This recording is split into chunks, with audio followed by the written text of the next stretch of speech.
Alors, Ah là là, est-ce qu'on rentre dans le vif?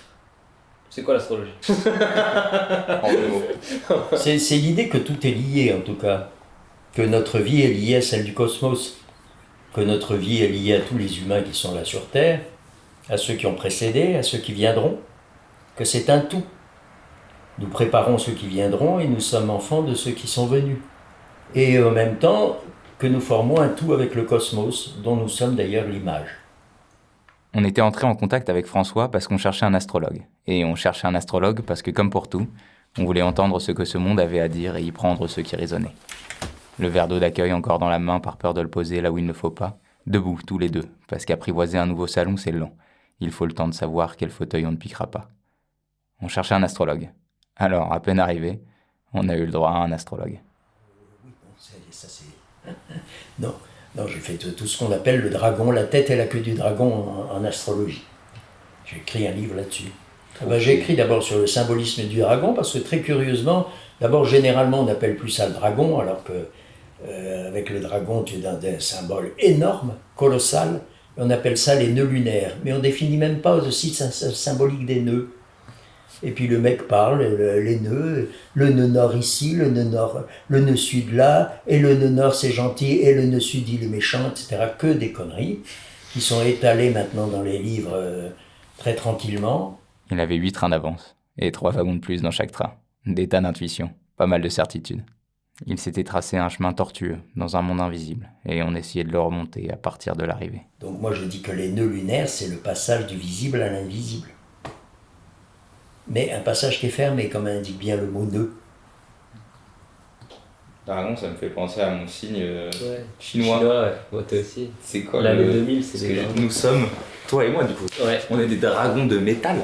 C'est ça, non? Ah, ça, je sais pas du tout. Je comprenais rien.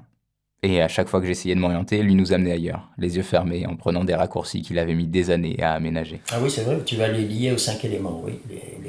Parce que si tu es un rat, moi je crois que je suis rat, c'est moins noble que le dragon. Je suis rat de... Le verre d'eau est vide. Chacun dans son fauteuil. Il y a un lit dans le salon que je ne comprends pas. Il est soit pour la guitare, soit pour les chats. J'attrape des bribes. Dans notre astrologie à nous, les planètes sont véritablement maîtresses des signes. Mais on a gardé comme d'habitude le plus grossier, comme très souvent, les signes du zodiaque, voilà. Le lune, par exemple, il a une image pas bonne, et là ça n'a rien à voir, la psychanalyse n'y peut rien du tout.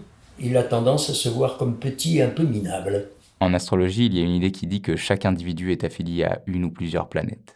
C'est la théorie des body types, une théorie qui vient d'on ne sait trop où, écartelée entre un livre de chiromancie, Joël Friedlander et le bouche à oreille des anciens, et qui dit que les corps astraux influencent les corps charnels, et que cette influence a des répercussions psychologiques autant que physiologiques. En physique. Ouais, moi ça me plaisait trop ça. Justin, il a les cheveux clairs.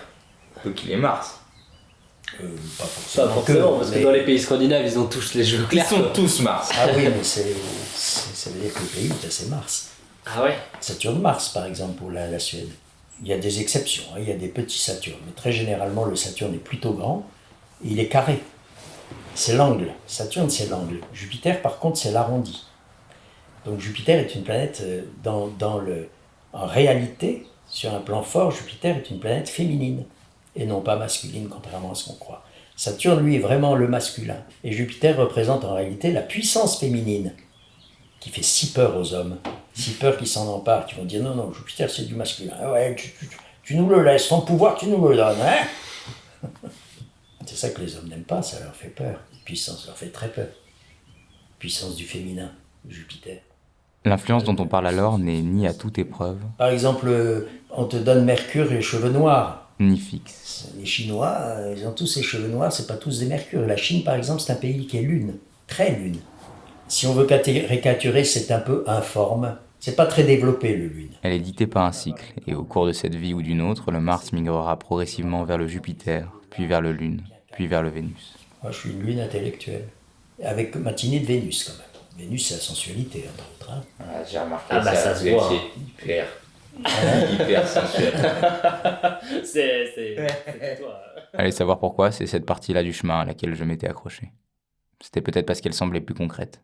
Il faut dire qu'il m'avait impressionné, François, quand au bout de 10 minutes à peine, il avait décrété que Justin était Mars. Il avait regardé ses cheveux qui tirent aux roux, son corps fin, ses petits yeux, et avait deviné son moteur passion, son bruit, son honnêteté. C'était peut-être les astres ou peut-être une profonde empathie.